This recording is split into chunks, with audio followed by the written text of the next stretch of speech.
BA तृतीय वर्ष के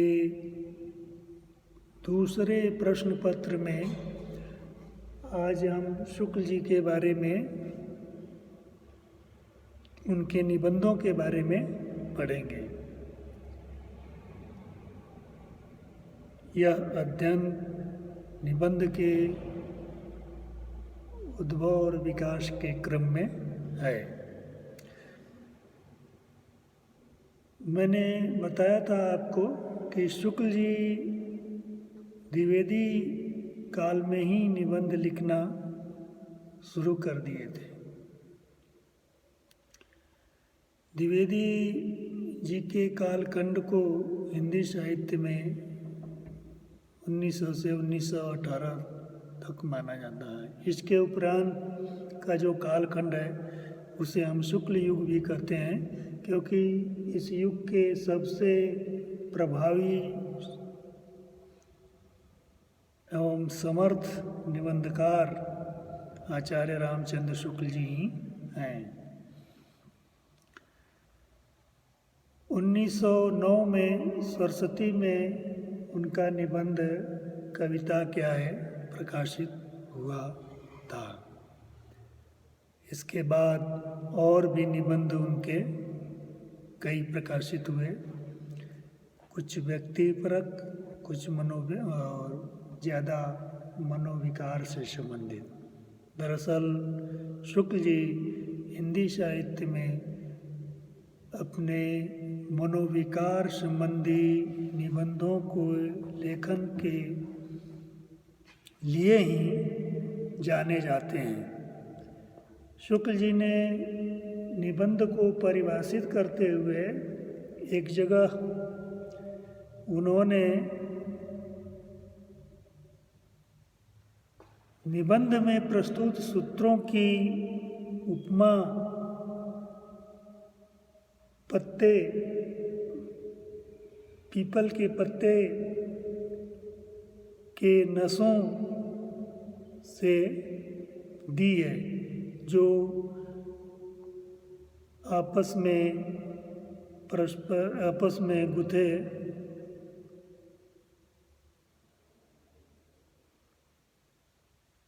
रहती हैं। शुक्ल जी के ज़्यादातर निबंध मनोविज्ञान से संबंधित हैं, किंतु उन्होंने भारतेंदु हरिश्चंद्र, चौधरी प्रेम नारायण, चौधरी बद्रीनाथ प्रेमगन और फ्रेडरिक पिकाट पर कुछ व्यक्तिगत निबंध भी उन्होंने लिखे हैं। उनके निबंध या तो व्यक्तित्व और कृतित्व का परिचय देते हैं या फिर मनोविकार से संबंधित हैं, लेकिन निबंधकार के रूप में शुक्ल जी का योगदान एक मनोविकार संबंधी निबंध लेखक होने के कारण ही है। और ये हिंदी में पहली बार ऐसा हुआ जो शुक्ल जी ने इस तरह के निबंध हिंदी में प्रस्तुत किए। इससे पहले माधव प्रसाद मिश्र जी ने मनोविकार संबंधी निबंध प्रस्तुत किए थे, लेकिन उसको उन्होंने एक व्यवस्थित और स्थापित रूप वैसे नहीं दिया जैसे शुक्ल जी ने कालांतर में मनोविकारों पर आधारित अनेकों निबंध लिखे, जैसे लोभ और प्रीति, ईर्ष्या, लोभ और ग्लानि, करुणा, भक्ति और प्रेम, इस तरह के जो है निबंध उन्होंने लिखे जो मनोविकार पर आधारित थी। इनके निबंध विचार विधि नाम से 1930 में प्रकाशित हुए। कालांतर में चिंतामणि भाग 1 में 1939 में परिवर्धित और संशोधित रूप से इनके निबंध प्रकाशित हुए। वही चिंतामणि 1-2 भाग में इनके भाग में प्रकाशित हुए। शुक्ल जी के निबंध गंभीर एवं विचारपरक होते हैं। उनमें सूत्रबद्धता एवं व्यवस्थित केंद्रीय मुखता भी देखने को मिलती है। मनोविकारों का परिभाषा करना एक कठिन काम है, किंतु शुक्ल जी ने ऐसा अपने निबंधों में किया है। इससे उनका एक कोशकार रूप भी हमारे सामने आता है। कोई सूत्र निबंध लिखते समय वे कोई सूत्र एक वाक्य के रूप में प्रस्तुत करते हैं और फिर उसकी व्याख्या करते हुए उसको विषय से संबद्ध रहते हुए अंतिम परिणति तक उसको पहुंचाते हैं। व्याख्या करके वे आवश्यकता अनुसार सामान्य जीवन खंड से दृष्टांत भी प्रस्तुत करते हैं। इससे निबंध का वह सूत्र पाठक के हृदय में बैठ जाता है। शुक्ल जी के मनोविकारों का विश्लेषण परीक्षण जीवन अनुभव के आधार पर है। इसीलिए उनके निबंध मनोवैज्ञानिक न होकर के साहित्यिक कोटि में आते हैं। वे पुस्तक के ज्ञान पर निबंध नहीं प्रस्तुत करते, बल्कि जीवन अनुभव से वो करते हैं। वस्तुतः उनके मनोवैज्ञानिक निबंध उनके काव्यशास्त्रीय एवं समालोचकीय चिंतन की ही भूमिका है। निबंधों में उन्होंने देश प्रेम और संस्कृति के स्वरूप को भी स्पष्ट किया है। उनका कहना है कि देश प्रेम से मतलब है देश की प्रकृति, देश की वेशभूषा, देश की भाषा, देश की संस्कृति, देश के लोगों के संदर्भ में ही देश प्रेम होना चाहिए। इन्हीं से जुड़ा ही हमारा देश प्रेम है। उन्होंने निबंधों में बीच बीच में दृष्टांत प्रस्तुत करके, प्रसंगांतर करके व्यंग विनोद के छींटे भी प्रस्तुत किए गए हैं, किंतु उनका व्यंग गंभीर और शिष्ट प्रकृति का है। इस प्रकार हम उनके निबंधों में देखते हैं कि अगर निबंध कला की दृष्टि से देखें तो सूत्रात्मक शैली, तुलनात्मक शैली, प्रसंगांतर शैली और हास्य शैली उनके निबंधों में समाहित हैं। शुक्ल जी के ये जो मनोविकार संबंधी निबंध हैं उसमें उन्होंने करुणा, प्रेम जैसे अनेक मनोभावों को प्रभाषित किया है। और इससे जो है, इसको पढ़ने से एक काव्यशास्त्रीय समझ भी पाठकों में आती है। जैसे उन्होंने ये कहा है कि प्रेम में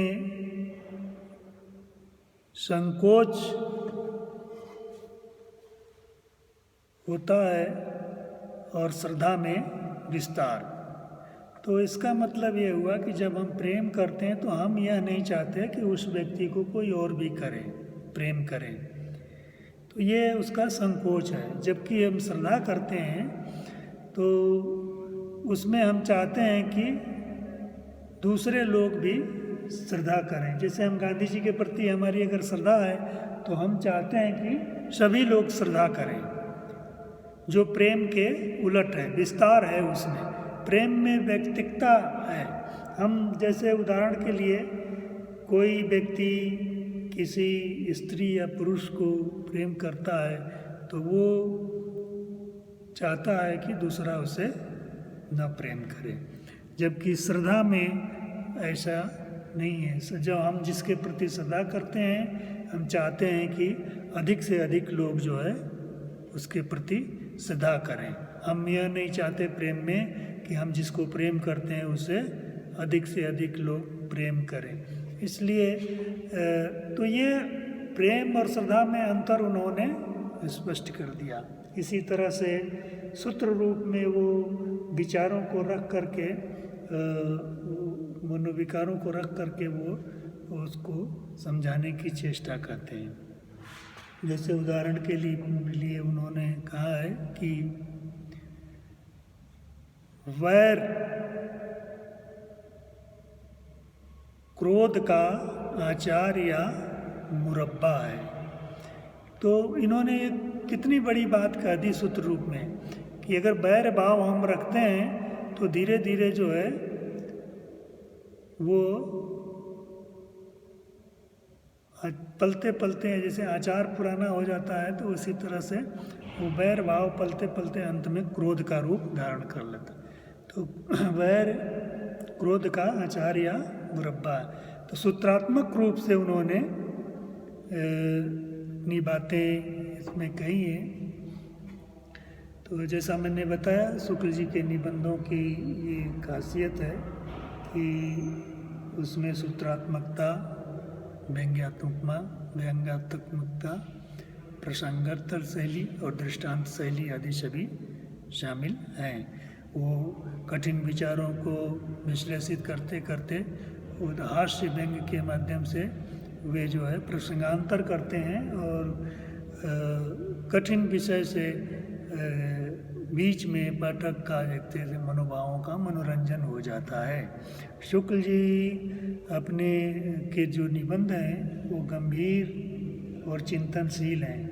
एक दृष्टि से अगर हम कहें कि हिंदी भाषा का उत्कृष्ट रूप उनके निबंधों में है तो ये अतिशयोक्ति नहीं होगी। शुक्ल जी के निबंधों पर यह आरोप लगता रहता है कि उनके निबंध मनोविकार से संबंधित हैं, इसलिए उन्हें निबंध की कोटि में नहीं रखा जा सकता। किंतु यह बात